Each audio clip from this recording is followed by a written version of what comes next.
খুব বেশি ঝামেলা ছাড়াই একদম সহজ উপায়ে কিভাবে আপনারা মাটন বিরিয়ানি বানাবেন, যেখানে মাটন হবে একদম নরম এবং রাইসগুলো হবে একদম ঝরঝরে, সেই সব কিছুই আজকে এই ভিডিওর মাধ্যমে আপনাদের কাছে শেয়ার করব।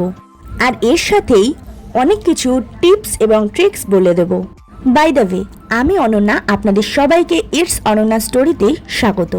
আজকে আমি বানাতে চলেছি মাটন বিরিয়ানি। তার জন্য প্রথমেই আমি এখানে একটা পাত্রে 1 কেজি বিরিয়ানির চাল নিয়েছি, আর আপনারা যতজন খাবেন সেই বুঝে চাল নিয়ে নেবেন। এরপর বিরিয়ানির চালটা একটা পাত্রে জল দিয়ে আলগা হাতে ধুয়ে নিতে হবে, যাতে চালগুলো ভেঙে না যায়। চালটাকে ততক্ষণই জল দিয়ে ধুতে হবে যতক্ষণ জলটা সাদা না হয়ে যায়। এরপর গ্যাসের ফ্লেমটা অন করে কড়াই বসিয়ে তার মধ্যে লবঙ্গ, শাহি জিরা, জায়ফল, জয়িত্রী, এলাচ, দারচিনি এই সমস্ত উপকরণ নিয়ে 1 থেকে 2 মিনিট ভেজে নিয়ে সেটাকে মিক্সি বা শিলের সাহায্যে গুঁড়ো করে নিতে হবে। এরপর আবারও এলাচ, দারচিনি, লবঙ্গ নিয়ে শিল দিয়ে থেতো করে নিয়েছি। তারপর ওভেন অন করে একটা ছড়ানো পাত্রের মধ্যে জল দিয়ে তার মধ্যে থেতো করে রাখা গরম মশলাগুলো দিয়ে দিলাম। এরপর 3টে তেজপাতা দিয়েছিলাম।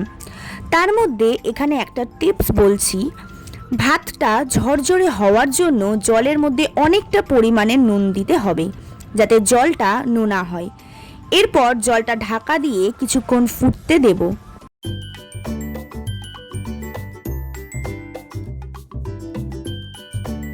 এরপর ঢাকাটা সরিয়ে দিয়ে দেখব যে জলটা ফুটে গেছে কিনা। তার মধ্যে আলগা হাত দিয়ে চালগুলোকে জলের মধ্যে দিয়ে দিতে হবে ভাতটা হওয়ার জন্য। এরপর দেখো কিভাবে আমরা দিয়ে নিচ্ছি। এই চালগুলো দিয়ে দেওয়ার পর তারপর একটা থালার সাহায্যে ঢাকা দিয়ে দিয়েছিলাম।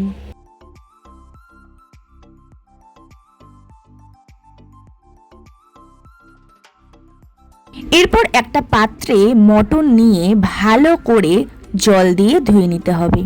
আমি এখানে 1 থেকে 2 বার ধুয়ে নিয়েছি। আমি এখানে মটন নিয়েছি 1 কেজি।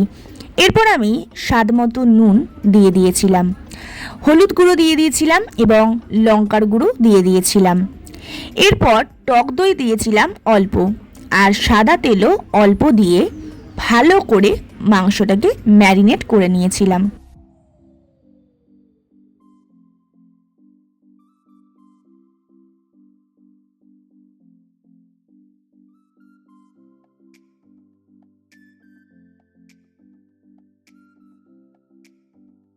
আমি এখানে ম্যারিনেট করে রেখেছিলাম 30 মিনিট। তো এখানে ভাতটা ফুটে গেছে। আমি দেখে নিচ্ছিলাম যে ভাতটা শক্ত আছে কি নরম আছে। যখন দেখলাম নরম হয়ে গেছে তখন আমি ভাতটা নামিয়ে নিয়েছিলাম। তারপর বিরিয়ানির আলুর জন্য আমি এরকমভাবে কেটে নিয়েছিলাম। এরপর প্রেসার কুকারে আলু দিয়ে তার মধ্যে অল্প নুন দিয়েছিলাম আর একটু হলুদ গুঁড়োও দিয়েছিলাম। তার মধ্যে জল দিয়ে ঢাকাটা বন্ধ করে দিতে হবে। এরপর আমি গ্যাসের ওভেনটা অন করে দিয়ে ওভেনের মধ্যে প্রেসার কুকারটা বসিয়ে দিয়েছিলাম। আমি এখানে 1 থেকে 2টো সিটি পড়লেই ওভেনটা অফ করে দেব। তারপর আমি এখানে ঘি নিয়ে ভাতের মধ্যে মাখিয়ে নিয়েছিলাম এবং অন্য পাত্রে ওই রাইসগুলো ঢেলে নিয়েছিলাম। যেহেতু আমি ওই ছড়ানো পাত্রের মধ্যেই বিরিয়ানিটা করব, তাতে বিরিয়ানির চালগুলো ভেঙে যাবে না। আর এরকমভাবেই আলগা হাতে নাড়াচাড়া করে নেব। এগুলো করতে করতেই প্রেসার কুকারে সিটি পড়ে গেছে, তাই কুকার খুলে আলুগুলো বের করে নিয়েছিলাম। তারপর ওই জলের মধ্যেই ম্যারিনেট করে রাখা মটনগুলো দিয়ে সেদ্ধ করে নিতে হবে। আমি এখানে 4টে সিটি দিয়ে দিয়েছিলাম, যাতে মটন একদম নরম এবং জুসি হয়। প্রেসার কুকার ওভেনে বসিয়ে দিয়েছিলাম। এরপর পাশের ওভেন অন করে সর্ষের তেল দিয়ে সর্ষের তেলটা গরম করে নিয়ে তারপর সেদ্ধ করে রাখা আলুগুলো একে একে ভেজে নিয়েছিলাম লাল লাল করে। আমি এখানে সর্ষের তেল দিয়ে রান্না করেছি। আপনারা চাইলে রিফাইন তেল দিয়েও রান্নাটা করে নিতে পারবেন। এরপর আমি এখানে আলুগুলোকে এপিট ওপিট করে ভালোভাবে ভাজা করে নিচ্ছিলাম। ভাজা হয়ে গেলে আমি এটাকে একটা পাত্রের মধ্যে তুলে নিয়েছিলাম।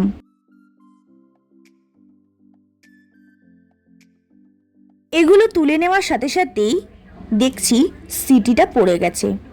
তো আমি ওই কারণে একটা পাত্রের মধ্যে মাটনগুলোকে যে সেদ্ধ করে নেওয়া হয়েছিল সেগুলো নামিয়ে নিয়েছিলাম। এরপর আমি বেরেস্তা করার জন্য এরকমভাবে পেঁয়াজ কেটে নিয়েছিলাম। তারপর কড়াইতে ওই তেলের মধ্যেই পেঁয়াজগুলো ভাজতে দিয়েছিলাম। এগুলো ভাজতে মিনিমাম 20 থেকে 30 মিনিট সময় লেগেছিল। আর বেরেস্তাগুলোকে একদম ব্রাউনভাবে ভাজা করে নিতে হবে।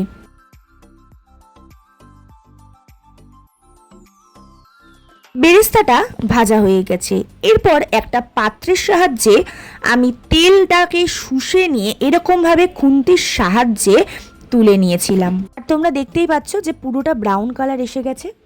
এরপর ওই তেলের মধ্যেই তেজপাতা, অল্প চিনি, এলাচ, দারচিনি, লবঙ্গ থেতো করে রেখেছিলাম সেগুলো দিয়ে নিয়েছিলাম। আমি বেরেস্তার জন্য যখন পেঁয়াজ ভেজেছিলাম তখনই আমি অল্প পেঁয়াজ ভাজা তুলে রেখেছিলাম। কিছুক্ষণ ধরে ভাজা করে নিয়ে তার মধ্যে আদা, রসুন, লঙ্কা বাটা দিয়ে ভালো করে নাড়াচাড়া করে নিচ্ছিলাম। এরপর আমি এখানে হালকা আঁচ দিয়ে নিয়েছিলাম। যতক্ষণ কষানো হচ্ছে ততক্ষণ আমি বেরেস্তাটা হাতের সাহায্যে একটু ভেঙে নিচ্ছিলাম। দেখতেই পাচ্ছ কিরম করে আমি ভেঙে নিয়েছিলাম। এরপর আমি পেঁয়াজ বাটা দিয়ে ভালো করে আবারও কষিয়ে নেব। এরপর আমি এখানে স্বাদ মতো নুন নিয়ে নিয়েছি। তার মধ্যে হলুদ গুঁড়ো, লঙ্কার গুঁড়ো দিয়ে ভালো করে কষিয়ে নিয়েছিলাম। তোমরা দেখতেই পেলে আমি কতটা লঙ্কার গুঁড়ো দিচ্ছি। আমি এখানে অনেকটা লঙ্কার গুঁড়ো ইউজ করেছি। আপনারা চাইলে লঙ্কার গুঁড়োটা আপনাদের মন মতো ইউজ করতে পারবেন। ভালো করে কষানোর পর আমি এখানে ফেটিয়ে রাখা টক দই অল্প দিয়ে দিচ্ছি। টক দই দিয়ে আবারও ভালো করে নাড়িয়ে চাড়িয়ে কষিয়ে নিতে হবে। মাংস সিদ্ধ করার সময় যে জলটা ছিল সেই জলটা না ফেলে আমি সেই জলটা দিয়েই ভালো করে কষিয়ে নিচ্ছিলাম। আর মাংসটা ততক্ষণই কষাতে হবে যতক্ষণ না পেঁয়াজ, আদা, রসুনের গন্ধটা কেটে যায় ততক্ষণ। এরপর একে একে মাটনগুলোকে দিয়ে আবারও ভালো করে কষিয়ে নিতে হবে। কষাতে কষাতেই এর মধ্যে আমি গুঁড়ো করে রাখা সেই গোটা গরম মশলাগুলো ছড়িয়ে দিচ্ছি, তাতে মাংসর টেস্টটা খুব সুন্দর আসে। এরপর আমি আবারও অল্প পরিমাণে জল দিয়ে ঢাকা দিয়ে মাংসগুলোকে একটু ফুটিয়ে নিচ্ছিলাম। ঢাকাটা খুলে দিয়ে দেখছি মাংসটা হয়ে গেছে, তো ওই কারণে মাংসটা আমি নামিয়ে নিয়েছিলাম। আর আমি এখানেও একটা টিপস তোমাদের সাথে শেয়ার করছি। গ্যাসের ওভেনটাকে না বন্ধ করে ওভেনের ওপর একটা চাটু দিয়ে দিতে হবে। আর এটার এই কারণ যাতে পাত্রের তলায় বিরিয়ানির রাইস লেগে না যায়। আমি এখানে একটা বাটিতে দুধ নিয়েছি। এরপর আমি এর মধ্যে কেশর দিয়ে দিচ্ছিলাম। আপনারা চাইলে ফুড কালারও ইউজ করতে পারবেন। এরপর আমি 3 ঢাকনা গোলাপ জল ও 5 ঢাকা কেওড়া জল এবং একটি আতর যতটা থাকে ওই পুরোটা দিয়ে ভালো করে চামচের সাহায্যে গুলিয়ে নিয়েছিলাম।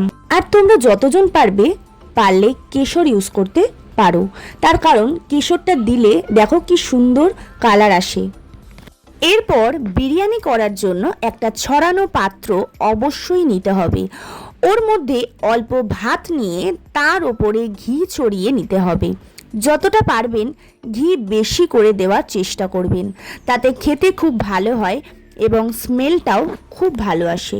তারপর একে একে আলুগুলো দিয়ে তারপরে মাটন দিয়ে সাজিয়ে তার উপরে ওই মিশ্রণটা ঢেলে দিতে হবে। অল্প করে দিতে হবে, যেহেতু আবার পরের লেয়ারের জন্য আমাদেরকে রাখতে হবে। এরপর বেরেস্তাগুলো দিয়ে দিয়েছিলাম। তারপর বিরিয়ানির মশলা দিয়ে দিয়েছিলাম। এরপর আবারও ঘি দিয়ে দিলাম। এরপর নেক্সট লেয়ারের জন্য আবার ভাত দিয়ে দিতে হবে। এরকমভাবে ভাতটা ছড়িয়ে ছড়িয়ে নিয়ে দিয়ে দিলাম। এরপর একে একে আলুগুলোকে সাজিয়ে নিচ্ছিলাম। এরপর মটনগুলো একে একে দিয়ে দিলাম। এরপর আবারও ওই মিশ্রণটা ছড়িয়ে দিয়েছিলাম কেশরের। আমি এখানে 3টে লেয়ার করেছিলাম। আপনারা যতটা লেয়ার করবেন আপনাদের সুবিধা মতো করে নিতে পারেন। এরপর বিরিয়ানির যে গরম মশলা ছিল গুঁড়ো, সেগুলো ছড়িয়ে দিয়েছিলাম। এরপর আবার বেরেস্তা দিয়ে তার ওপর আবার মাটনের যে কষাটা ছিল সেটা একদম অল্প দিয়ে দিয়েছিলাম, তার ওপর একটু ঘিও ছড়িয়ে দিয়েছিলাম। এরপর আবার ভাত দিয়ে লেয়ার করে তাকে ঠিক এরকমভাবেই কিন্তু ছড়িয়ে নিতে হবে। এরপর আমি ওই মিশ্রণটা দিয়ে দিয়েছিলাম কেশর, তার উপরে ভেজে রাখা বিরিয়ানির যে গোটা গরম মশলাটা ছিল সেটা গুঁড়ো করে নিয়েছিলাম, সেটাকে ছড়িয়ে দিয়েছিলাম। এরপরে বেরেস্তাও ছড়িয়ে নিয়েছিলাম, তারপর আবারও ঘি ছড়িয়ে দিয়েছিলাম। এই সমস্ত লেয়ারটাকে ভালোভাবে কিন্তু করে নিতে হবে। তারপর আমি একটা ঢাকার সাহায্যে ঢাকা দিয়ে ওই চাটুর মধ্যে বসিয়ে দিয়েছিলাম। আর এটা দম দিতে মোট 30 মিনিট সময় লাগবে। মানে প্রথমে দিতে লাগবে 10 মিনিট জোর আছে, তারপর 10 মিনিট মাঝারি আছে এবং গ্যাসটা বন্ধ করে রাখতে হবে 10 মিনিট। টোটাল 30 মিনিট আমাদের এটা দম দিতে লাগবে। দম দেওয়া হয়ে গেলেই রেডি মাটন বিরিয়ানি, একদম ঝামেলা ছাড়াই, যেখানে মাটন হবে এরকম নরম এবং জুসি, আর রাইসটাও হবে ঝরঝরে, একদম পারফেক্ট বিরিয়ানি। আশা করি আপনাদের এই মাটন বিরিয়ানির রেসিপিটা খুব ভালো লেগেছে, আর ভালো লাগলে অবশ্যই কমেন্ট করে আমাকে জানাবেন। আর আপনারা কিন্তু কমেন্ট করে জানাতে পারেন এরপর কোন রেসিপি দেখতে চান। ভিডিওটা এখানেই, ভালো লাগলে লাইক করতে ভুলবেন না, আর যারা যারা আমার চ্যানেলে নতুন তারা অবশ্যই সাবস্ক্রাইব করবেন এবং পাশে থাকা বেল আইকনটি ক্লিক করে দেবেন, তাতে যখনই আমি কোনো নতুন ভিডিও আপলোড করব তখনই কিন্তু আপনার কাছে ফার্স্ট নোটিফিকেশন যাবে। দেখা হচ্ছে আবার নেক্সট কোনো রেসিপি নিয়ে, ততক্ষণ ভালো থাকবেন এবং সুস্থ থাকবেন।